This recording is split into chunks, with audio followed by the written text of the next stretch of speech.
प्रधानमंत्री नरेंद्र मोदी की चाटुकार मीडिया ने बेहूदगी और बेशर्मी की तमाम हदों को पार कर दिया दोस्तों। एएनआई के इस कार्यक्रम में इस बात की वकालत की जा रही थी कि प्रधानमंत्री नरेंद्र मोदी ध्रुव राठी, अभिसार शर्मा और रवीश कुमार का इलाज क्यों नहीं करते। अरे आप पत्रकारिता करना सीख लें। अगर आप टेलीविजन पर यानी गोदी मीडिया पर सत्ता से सवाल करना शुरू कर देंगे तो हमारे मायने ही नहीं रहेंगे, मगर आप वो नहीं करते हैं। मगर दूसरी तरफ दोस्तों एक और चीज सामने उभर कर आई है। कांग्रेस की प्रवक्ता रागिनी नायक के आंखों में आंसू हैं।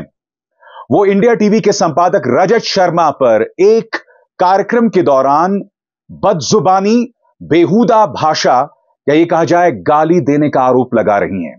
मैं आपको सुनाना चाहूंगा रागिनी नायक किस तरह से रजत शर्मा से कह रही हैं कि आपने मुझे गाली दी और अब आप मुझ पर अदालती केस करना चाहती हैं। आपका पूरा स्वागत है, कह रही हैं रागिनी नायक। मगर सुनिए रागिनी नायक किस तरह से उनकी आंखों में आंसू हैं, अपनी बात रख रही हैं। मेरे माँ बाप, मेरे बूढ़े सास ससुर, मेरे बच्चे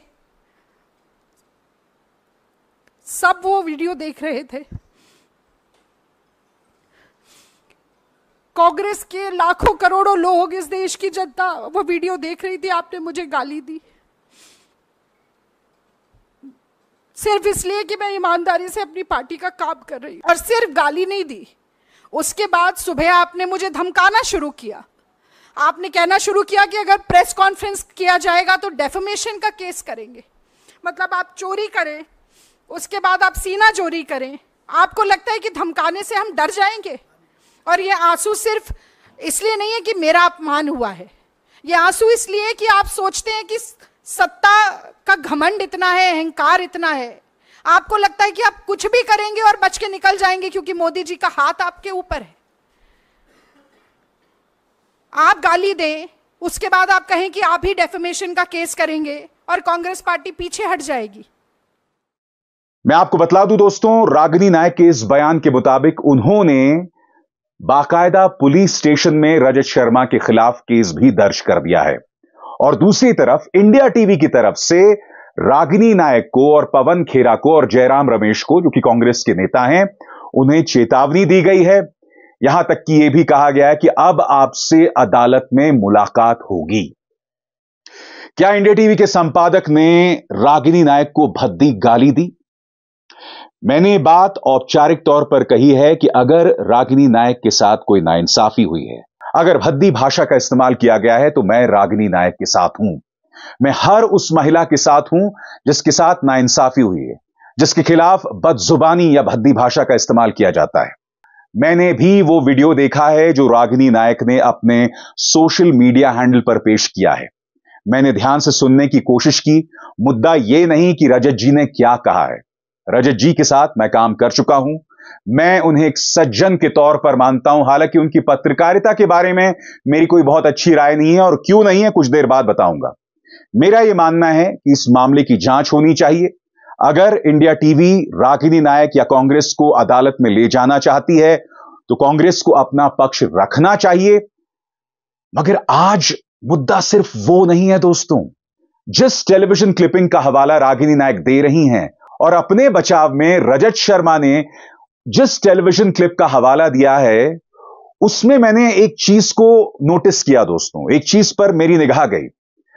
उस बहस के दौरान रजत शर्मा ये बार बार कह रहे थे रागिनी नायक से कि मैं आपसे मुंह नहीं लगना चाहता, मैं आपसे बहस नहीं करना चाहता। सबसे बड़ी बात, रजत शर्मा ऐसा क्यों कर रहे थे? भाई आपने एक मेहमान को बुलाया है, आप इस अंदाज में भाजपा के प्रवक्ता से तो बात नहीं करते ना। तो फिर आप कांग्रेस की प्रवक्ता से ऐसा क्यों कह रहे थे कि मैं आपसे मुंह नहीं लगना चाहता हूं? सबसे बड़ी बात, पिछले 8-9 सालों में तमाम न्यूज चैनल डिबेट्स में क्या कभी आपने देखा है कि कोई गोदी मीडिया न्यूज एंकर सत्ता पर बैठी भाजपा से भिड़ रहा हो, उससे सवाल कर रहा हो, लगातार सवाल कर रहा हो? ये लोग लगातार सिर्फ विपक्ष से ही भिड़ रहे होते हैं। तो मेरा रजत जी से सवाल, आपने ऐसा क्यों कहा कि मैं आपसे मुंह नहीं लगना चाहता? यह कौन सी मानसिकता है? मैं जानता हूं कि भारतीय जनता पार्टी से जो आपका रिश्ता है उसका एक इतिहास है। चाहे आरएसएस से आपके ताल्लुकात हों, चाहे कॉलेज के जमाने से अरुण जेटली से आपके जो ताल्लुकात थे, फिर दिल्ली के क्रिकेट संघ का जो आपको अध्यक्ष बना दिया गया था, इस सरकार ने न जाने कितने पुरस्कारों से आपको नवाजा, और सबसे बड़ी बात, प्रधानमंत्री नरेंद्र मोदी की तारीफ में जो हाल ही में आपने कसीदे पढ़े, जिसका जिक्र मैं आगे जाके करूंगा। मगर आज मैं आपके सामने एक और चीज लेकर आया हूं दोस्तों। एएनआई के कार्यक्रम में उनकी जो संपादक हैं स्मिता प्रकाश, वो ये कहती हैं कि यूट्यूबर्स की लिस्ट में टॉप 25 में मोदी समर्थक पत्रकारों का कहीं नाम नहीं है।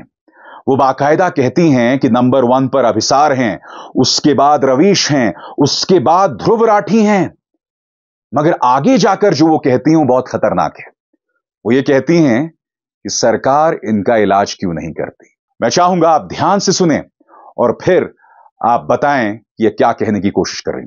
आज ये लोग पत्रकारिता के नाम पर ढोंग करते हैं, सिर्फ प्रधानमंत्री नरेंद्र मोदी की भक्ति करते हैं। इनफैक्ट जब इन मोहतरमा ने प्रधानमंत्री नरेंद्र मोदी का इंटरव्यू किया था तो पहला सवाल जानते हैं क्या था?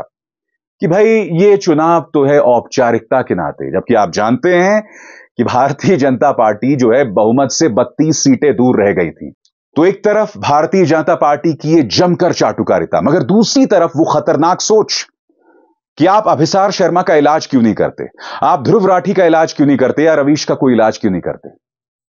जहां तक मेरी बात है तो मैं आपको बतलाना चाहूंगा, पिछले 10 सालों में मुझ पर झूठे इनकम टैक्स के केसेस किए गए, जिसे मैंने लड़ा और मैंने जीता। न सिर्फ मुझ पर निशाना साधा गया, आप में से कई लोग जानते हैं कि मेरे परिवार को भी नहीं बख्शा गया। उसके बाद HW न्यूज जिस संस्था के साथ में जुड़ा हुआ था, उस पर इनकम टैक्स की रेड मारे गए, उसे इतना परेशान किया गया कि वो चैनल ही बंद हो गया। न्यूज क्लिक सबसे पहले ईडी रेड मारता है, उसके बाद इनकम टैक्स की रेड मारी जाती है उस पर, और फिर आतंकवाद विरोधी दस्ता हमारे घरों में घुसता है। प्रबीर पुरकायस जो कि न्यूज क्लिक के संपादक हैं, उन्हें आतंकवाद की धाराओं में जेल में भेज दिया जाता है। यह बात अलग है कि कुछ दिनों बाद सुप्रीम कोर्ट लताड़ लगाती है और उन्हें रिहा कर देती है। कहने का अर्थ क्या है, जितना जुल्म करना था सरकार तो कर ही रही है ना। तो ये मोहतरमा क्या कह रही हैं, क्या कहना चाहती हैं कि भाई सरकार इनके बारे में कुछ करती क्यों नहीं, क्या चाहती हैं कि सरकार हमारे बारे में क्या करे। हकीकत यह है दोस्तों कि दुनिया भर में हमारा मीडिया बदनाम है, और इतनी तेजी से हमारे मीडिया के चरित्र में परिवर्तन आया था, किसी ने कल्पना भी नहीं की थी। 2014 से पहले इसी मीडिया ने सत्ता से आंखों में आंखें डालकर सवाल किए थे। उस वक्त मुझे लगता था कि हमारा मीडिया साहसी था, नहीं, ये कहीं ना कहीं उस वक्त की सरकार के रहमो करम थे। अगर उन्होंने भी कड़ाई से वही तमाम हरकतें की होती जो पिछले 10 सालों से मोदी सरकार कर रही है, तो शायद उस वक्त भी मीडिया ये सवाल नहीं करता जो कर रहा था 2014 से पहले। इसका मतलब इस देश के अंदर मीडिया की आजादी एक ढकोसला है, सवाल करना अपने आप में बहुत साहसी है। इसीलिए इनका जो गोदी मीडिया है, इनका जो चाटुकार मीडिया है, वो इस बात की वकालत कर रहा है कि अभिसार, रवीश और ध्रुव का इलाज क्यों नहीं करती सरकार। मगर इस बयान को आप आइसोलेशन में मत देखिए, अलहदगी में मत देखिए दोस्तों। याद कीजिए आज तक से इंटरव्यू में प्रधानमंत्री ने क्या कहा था। प्रधानमंत्री ने कहा था कि इस इकोसिस्टम का इलाज मैं ही करूंगा, क्योंकि आज तक का बैठा पत्रकार उनसे यह सवाल कर रहा था कि प्रधानमंत्री आज हमने आपसे सारे कठिन सवाल किए। बदले में प्रधानमंत्री कहते नहीं, ये जो आप कठिन सवाल करते हैं ना, आप पर दबाव होता है खुद को पत्रकार साबित करने का, और यह दबाव आपको आता है एक इकोसिस्टम से। इकोसिस्टम यानी वो पत्रकार जो सत्ता से सवाल करते हैं, जो पत्रकारिता का धर्म का निर्वहन कर रहे हैं। प्रधानमंत्री ने उस वक्त इन पत्रकारों के इलाज की बात की थी, और अब जब नतीजे आ गए हैं तो इनके चाटुकार बैठकर ये तमाम बातें कर रहे हैं कि इनका इलाज क्यों नहीं होता। बहरहाल कार्यक्रम की शुरुआत में मैं बात रजत जी की कर रहा था। मैं आपको बतला चुका हूं, ये मेरे बॉस रहे हैं, निहायत ही सज्जन आदमी हैं, इसीलिए वो जो मैंने सुना था उस पर मुझे विश्वास नहीं हुआ। मैं फिर कहूंगा, दूध का दूध और पानी का पानी हो, इसकी जांच हो, इसकी फॉरेंसिक जांच हो कि उन्होंने क्या कहा, वो बात सामने आ जाए। मगर सबसे शॉकिंग बात, रजत जी बेशक सज्जन हो, मगर इनकी पत्रकारिता के बारे में नहीं कहा जा सकता। याद कीजिए किस तरह से प्रधानमंत्री नरेंद्र मोदी की चाटुकारिता कर रहे हैं। बहरहाल दोस्तों, कांग्रेस ने स्पष्ट कर दिया है कि हम इंडिया टीवी के किसी भी बहस में अब हिस्सा नहीं लेंगे, उसमें शिरकत नहीं करेंगे। अब उनका कोई भी प्रवक्ता इंडिया टीवी के चैनल में नहीं जाएगा। देर आए दुरुस्त आए, मुद्दा सिर्फ इंडिया टीवी का नहीं है। आप जानते हैं ये वो चैनल्स हैं जो भारतीय जनता पार्टी को उत्तर प्रदेश में 80 में से 78 सीटें दे रहे थे। 80 में से 78, और इनमें इतनी भी शर्म नहीं है। और जब नतीजे आए, आपने देखा कि समाजवादी पार्टी गठबंधन को 43 सीटें मिली, 43 सीट्स, जमीन आसमान का फर्क। कितने लोगों ने माफी मांगी बताइए? बावजूद उसके बेहूदगी से ये लोग सामने आए। प्रदीप गुप्ता ऑफ एक्सिस रो जरूर रहे थे, और इन्होंने इंटरनेशनल फेम भी हासिल किया। CNN तक इनकी बेहूदगी की चर्चा कर रहा था। कहने का अर्थ यह है दोस्तों, ये वो पोलस्टर्स हैं जो खुलकर भाजपा के प्रोजेक्ट्स पर काम करते हैं, और यह अतिशयोक्ति नहीं, यह तथ्य है। दूसरी बात, मुझे आपको कतई बतलाने की जरूरत नहीं है वो कौन है, ए वोटर, डी वोटर। वो आदमी बाकायदा स्टिंग ऑपरेशन में गुप्त कैमरे में पकड़ा गया था चोरी करते हुए, और ये कह रहा था कि भाई हम नतीजों को इधर उधर कर सकते हैं, थोड़ा बहुत रफू पैबंद कर सकते हैं। ये वो लोग हैं दोस्तों। तो इनकी विश्वसनीयता पर विश्वास किया जा सकता है क्या? ये लोग कभी माफी नहीं मांगेंगे। उस प्रशांत किशोर को देखा, कितनी बड़बोली बातें कर रहे थे, और अब दोबारा सामने आ रहे हैं और दोबारा वही बड़बोली बातें, वही बड़ी बड़ी बातें करना। इन सब पर आशीर्वाद किसका है? ये लोग किसके लिए काम करते हैं, ये मुझे आपको बतलाने की जरूरत नहीं है। और अब यही कुनबा कह रहा है कि सत्ता से सवाल करने वालों का इलाज किया जाए। आपको क्या लगता है दोस्तों, क्या अभिसार शर्मा का इलाज होना चाहिए? और क्या इलाज करना चाहिए सरकार, मैं समझना चाहता हूं। आप हर एजेंसी से मुझे परेशान करवा चुके हैं। क्या विकल्प बचता है अब आपके पास? किस तरह से और परेशान करेंगे आप? सच की आवाज को नहीं दबा सकते आप, कभी नहीं दबा सकते। मेरी इन बातों को याद रखिएगा। आप तमाम प्लेटफॉर्म्स को बंद भी कर दें, मगर आप सच की आवाज को नहीं रोक सकेंगे। यह भारत एक बहुत ही महान देश है, इसके अंदर भूख है सच्चाई की। उस भूख को आप खत्म नहीं कर सकते। जितना आप उस भूख को दबाइएगा, उतना वो काउंटर प्रोडक्टिव, आपके लिए घातक साबित होगा। और हां, जाते जाते एक और बात, और यह मैं अपनी बिरादरी के लिए कहना चाहता हूं। पिछले कुछ दिनों से जब से नतीजे आए हैं, मेरे कई मित्रों ने मुझे कॉल किया, कई दोस्तों ने मुझे कॉल किया, और वो मुझे बधाई दे रहे हैं कि अभिसार, ये आप ही के सवाल पूछने की वजह से भाजपा जो है वो बहुमत से 30 सीटें गिर गई हैं। आप, ध्रुव राठी, रवीश। सबसे पहली बात दोस्तों, राजनीति एक बहुत ही पेचीदा प्रक्रिया है। किसी भी पत्रकार को इस गलतफहमी में नहीं रहना चाहिए कि मेरी वजह से मोदी जी की सीटें गिर गई। नहीं, राजनीति एक बहुत ही पेचीदा प्रक्रिया है, मगर हां, सत्ता को सवाल करने चाहिए। दूसरी बात, चाहे मैं हूं या जो दो अन्य पत्रकार जिनका मैं जिक्र कर रहा हूं, अगर आप 100 लोगों की बात करें तो शायद उन 100 लोगों में से हम लोग 5 से 10 लोगों तक पहुंच रहे हैं। अधिकतर लोगों तक अब भी गोदी मीडिया पहुंच रहा है। गोदी मीडिया अब भी करोड़ों लोगों तक पहुंच रहा है, उनको ब्रेन वॉश कर रहा है। तो यह तुलना ही बेमानी है उन पत्रकारों में जो सत्ता से सवाल करते हैं, और वो गोदी मीडिया जो सत्ता के सामने नतमस्तक है। बदनसीबी से ये लोग अधिकतर घरों तक पहुंचते हैं।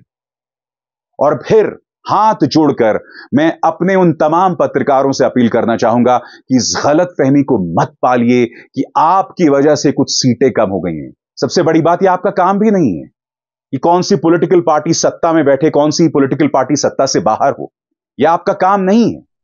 मगर हां, इस बात को इनकार नहीं किया जा सकता कि पिछले 10 सालों में सत्ता से सवाल पूछने वाले पत्रकारों पर निशाना साधा गया है।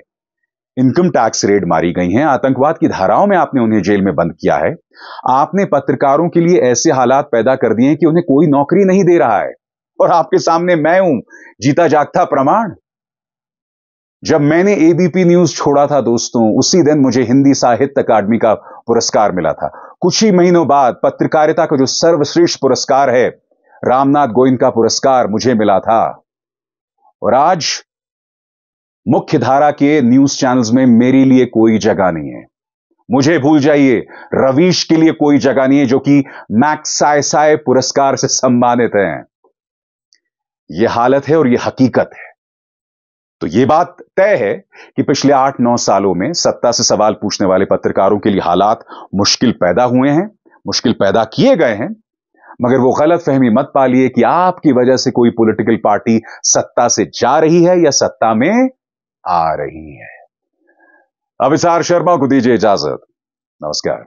स्वतंत्र और आजाद पत्रकारिता का समर्थन कीजिए, सच में मेरा साथी बनिए। बहुत आसान है दोस्तों, इस ज्वाइन बटन को दबाइए और आपके सामने आएंगे ये 3 विकल्प, इनमें से एक चुनिए और सच के इस सफर में मेरा साथी बनिए।